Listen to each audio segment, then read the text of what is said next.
Hi everyone, it's me Anis. We will see a pedestal fan repair. Now, this fan is we switch on the humming. Fan work humming. ചെറുതായിട്ടൊന്ന് കറക്കി കൊടുത്തു കഴിഞ്ഞാൽ അത് കറങ്ങുന്നുണ്ട്. അപ്പോൾ അതിന്റെ പ്രശ്നം എന്താണെന്നാണ് നമുക്ക് നോക്കേണ്ടത്. അപ്പോൾ മെയിൻ ആയിട്ടാണ് പ്രശ്നം പറഞ്ഞാൽ കപ്പാസിറ്റർ വീക്ക് ആവുമ്പോഴാണ് ഇങ്ങനെ ഹം ചെയ്ത് ഇങ്ങോട്ട് കറങ്ങാണ്ട് നിൽക്കുന്നത്. അപ്പോൾ നമുക്ക് ഇതാഴ്ച ഇങ്ങോട്ട് കപ്പാസിറ്റർ റെഡിയാക്കാണ്ട് അതുപോലെ തന്നെ ഇതിന്റെ ബുഷ് ബയറിംഗിൽ ഓരോ ഒരു സൗണ്ടും കൂടി വരുന്നുണ്ട്. അപ്പോൾ നമുക്ക് അതിൽ ബുഷ് ബയറിംഗ് ചെക്ക് ചെയ്തിട്ട് വേണമെങ്കിൽ ഓയിൽ കൊടുക്കണം. അപ്പോൾ എന്തായാലും നമുക്ക് അയച്ചു നോക്കിയിട്ട് എങ്ങനെ റിപ്പയർ ചെയ്യാൻ നോക്കാം. അപ്പോൾ ഈ ഫാൻ അയക്കണമെങ്കിൽ നമുക്കറിയാം ഇതിന്റെ ബാക്ക് സൈഡ് ഉണ്ട്. ഇതിന്റെ ബാക്ക് സൈഡിലാണ് ഇതിന്റെ മോട്ടറും അതിന്റെ കപ്പാസിറ്ററും കാര്യങ്ങളൊക്കെ വരുന്നത്. അപ്പോൾ അത് അയക്കുന്നുണ്ടെങ്കിൽ ഇതിന് സ്ക്രൂ ഒന്നല്ല വന്നേക്കണത്, ലോക്ക് സിസ്റ്റം വന്നേക്കണത്. അതിനാദ്യം തന്നെ നമ്മൾ ഫ്രണ്ട് ഭാഗം അയച്ചെടുക്കണം. ഇപ്പോൾ ഇതൊരു ക്രോംപ്റ്റൻ്റെ ഫാനാണ്. ചിലതിന് ഫ്രണ്ട് ഭാഗം അയക്കാണ്ട് ബാക്ക് സൈഡിൽ നിന്ന് അയക്കാൻ പറ്റും. അപ്പോൾ ഇതിൻ്റെ കേസിൽ നമ്മൾ ഫ്രണ്ട് അയച്ചെടുക്കണം. ഫ്രണ്ട് അയക്കണമെങ്കിൽ ഇവിടെ നിന്ന് താഴേന്ന് ഇതിൻ്റെ ഈ ഫ്രെയിം അയച്ചെടുക്കുക. താഴെ സ്ക്രൂ ലൂസ് ആയി കഴിഞ്ഞാൽ നമുക്കിത് ഇങ്ങനെ പുള്ള് ചെയ്ത് കഴിഞ്ഞാൽ ഇങ്ങോട്ട് പോരും. ഇനി ഇതിൻ്റെ ലീഫ് നമുക്ക് അയച്ചെടുക്കുക. ലീഫ് അയക്കുമ്പോൾ ഇവിടെ ഒരു നോബുണ്ട്. അത് നമ്മൾ റൈറ്റ് സൈഡിലേക്ക് റൊട്ടേറ്റ് ചെയ്ത് കഴിഞ്ഞാൽ ലൂസ് ആക്കണം. റൈറ്റ് സൈഡിലേക്ക് തിരിച്ചിട്ട് ഇതുപോലെ അയച്ചെടുക്കുക. അത് തന്നെ എൻ്റെ ഫാൻ ലീഫ് നമുക്ക് അയച്ചെടുക്കുക ഇതുപോലെ. ഇനി ഇവിടെ നോക്കിക്കഴിഞ്ഞാൽ ചെറിയൊരു നോബാണുള്ളത്. നോബ് ഇതുപോലെ തന്നെ ലെഫ്റ്റിലേക്ക് തിരിച്ച് കഴിഞ്ഞാൽ അയച്ചെടുക്കുക. അപ്പോൾ ഇതിൻ്റെ കവർ ഇതുപോലെ നമുക്ക് കിട്ടും.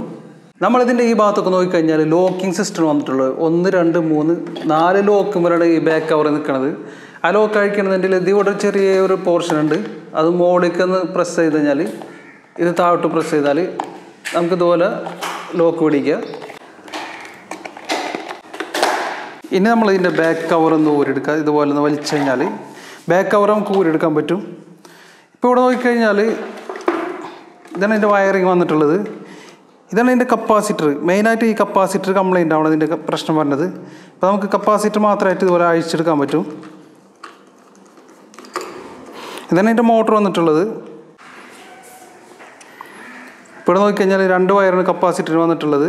2 വയർ ഫാനിൻ്റെ ഉള്ളിൽ നിന്ന് ഇങ്ങോട്ട് വന്നിട്ടുണ്ട്. ഈ 2 വയറൊക്കെയാണ് കപ്പാസിറ്റർ കണക്ട് ചെയ്യണത്. ഇപ്പോൾ കപ്പാസിറ്ററിൻ്റെ ഡീറ്റെയിൽസ് നോക്കിക്കഴിഞ്ഞാൽ 1.5 മൈക്രോ ഫാരഡ് വന്നിട്ടുള്ളത്. അതുപോലെ തന്നെ 450 വോൾട്ടാണ് ഇതിൻ്റെ വോൾട്ടേജ് വന്നിട്ടുള്ളത്. അപ്പോൾ ഇതേപോലത്തെ സെയിം കപ്പാസിറ്റർ നമുക്ക് 30 രൂപ കൊടുത്തു കഴിഞ്ഞാൽ വാങ്ങാൻ കിട്ടും. ഇതാണ് നമ്മൾ പുതിയതായിട്ട് മേടിച്ച കപ്പാസിറ്റർ. സെയിം കപ്പാസിറ്ററാണ്.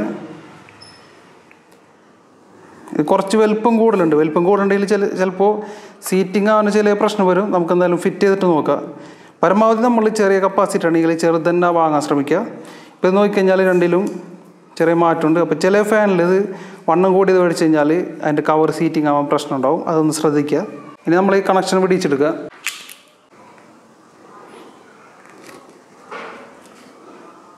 ഇത് വളരെ എളുപ്പമാണ്. നമുക്കിതിൽ നെഗറ്റീവ് പോസിറ്റീവ് ഒന്നുമില്ല. ഇത് AC കപ്പാസിറ്റർ ആയതുകൊണ്ട് നമുക്ക് പൊളാരിറ്റി ഒന്നുമില്ല. ഇതുപോലെ നമുക്ക് പിരിച്ചു കൊടുത്താൽ മതി വയറ്.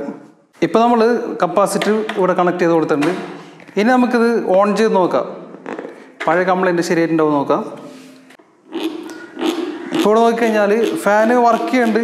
പക്ഷെ ഇതിൽ വേറൊരു പ്രശ്നം വെച്ചാൽ നല്ല ഹമ്മിങ് സൗണ്ട് വരുന്നുണ്ട്. ഇതിൻ്റെ ബുഷ് ബയറിങ്ങിന് കംപ്ലൈൻറ്റ് ഉണ്ട്. അതാണ് നമുക്ക് നല്ല സൗണ്ട് വരുന്നുണ്ട് സ്റ്റാർട്ടിങ്ങിൽ.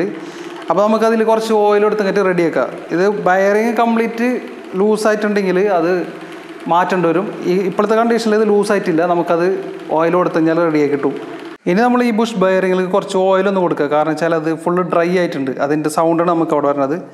അപ്പോൾ ഇതുപോലുള്ള മെഷീൻ ഓയിൽ നമുക്ക് അതിൽ കുറച്ച് ഒഴിച്ചു കൊടുക്കാം. നമ്മളിപ്പോൾ കപ്പാസിറ്റർ അഴിച്ചു വെച്ചാൽ എന്ത് സംഭവിക്കും നോക്കാം. കപ്പാസിറ്റർ ഫുള്ള് കംപ്ലൈൻ്റ് ആയി കഴിഞ്ഞാൽ ഫാനിന് എന്ത് സംഭവിക്കും നോക്കാം. ഇപ്പോൾ കപ്പാസിറ്റർ നമ്മൾ അഴിച്ചപ്പോൾ വയർ ഓപ്പൺ ആക്കിയിട്ടുണ്ട്. ഇനി നമുക്കിത് ഓൺ ചെയ്ത് നോക്കാം. ഇപ്പോൾ നോക്കിക്കഴിഞ്ഞാൽ ഒരു ഹമ്മിങ് മാത്രമാണ് വരുന്നത്. ഫാൻ കറങ്ങണില്ല. അതേസമയം നമ്മളൊന്ന് സപ്പോർട്ട് ചെയ്ത് കൊടുത്തു കഴിഞ്ഞാൽ ഇതുപോലെ സ്ലോവിൽ കറങ്ങും. ഇനീഷ്യൽ സ്റ്റേജിൽ നമുക്ക് അതിനെ റൺ ചെയ്യാൻ വേണ്ടിയിട്ട് കപ്പാസിറ്റർ ഉപയോഗിക്കുന്നത്. അതുമാത്രമല്ല അതിന് ശേഷം അതൊരു നല്ല രീതിയിൽ സ്മൂത്തായിട്ട് കറങ്ങുന്നുണ്ടെങ്കിൽ കപ്പാസിറ്റർ വേണം. ഇപ്പോൾ നോക്കിക്കഴിഞ്ഞാൽ ഇതിൻ്റെ മാക്സിമം സ്പീഡിൽ നമുക്കൊരു ചെറിയ ഹമ്മിങ് വരുന്നുണ്ട്. അതുപോലെ തന്നെ ചെറിയ സ്പീഡ് കിട്ടണുള്ളൂ. ഇപ്പോൾ ഞാനിവിടെ കപ്പാസിറ്റർ കൊടുത്തിട്ടുണ്ട്. കപ്പാസിറ്റർ കൊടുത്ത് കഴിയുമ്പോൾ നമ്മൾ അതിൻ്റെ സ്പീഡിലുള്ള വ്യത്യാസം നോക്കാം. കപ്പാസിറ്റർ കൊടുത്തു കഴിഞ്ഞാൽ അത് സ്മൂത്തായിട്ട് തന്നെ സ്പീഡിൽ വർക്ക് ചെയ്യുന്നുണ്ട്. ഇനി ഇതിൻ്റെ ഹയസ്റ്റ് സ്പീഡ് നോക്കുക.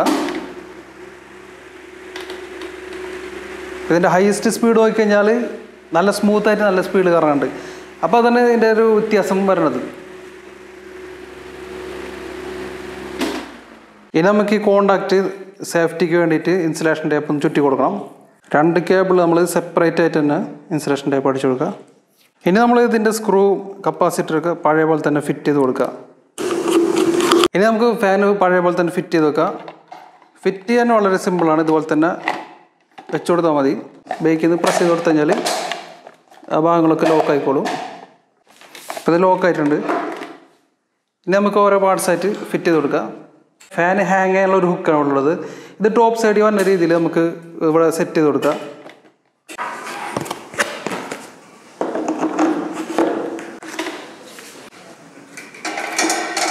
ഫുള്ള് ടൈറ്റ് ചെയ്ത് കൊടുത്ത് സെറ്റാക്കിയിട്ടുണ്ട്. ഇത്ര ഉള്ളത് ഇതിൻ്റെ പരിപാടി എന്ന് പറഞ്ഞാൽ.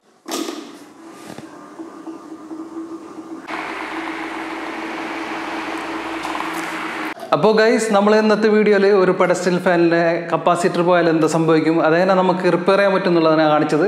അപ്പോൾ ഇതുപോലുള്ള ഒരുപാട് ഉപകാരപ്രദമായിട്ടുള്ള വീഡിയോസ് ഞാൻ ഇനിയും ചെയ്യാൻ ഉദ്ദേശിക്കുന്നുണ്ട്. അപ്പോൾ നിങ്ങൾക്ക് വീഡിയോ ഇഷ്ടപ്പെട്ടിട്ടുണ്ടെങ്കിൽ നിങ്ങൾ ലൈക്ക് ചെയ്യുക, കമൻറ്റ് ചെയ്യുക, ഷെയർ ചെയ്യുക. അതുപോലെ തന്നെ സബ്സ്ക്രൈബ് ചെയ്യാത്തവർക്കൊന്ന് സബ്സ്ക്രൈബ് ചെയ്യുക.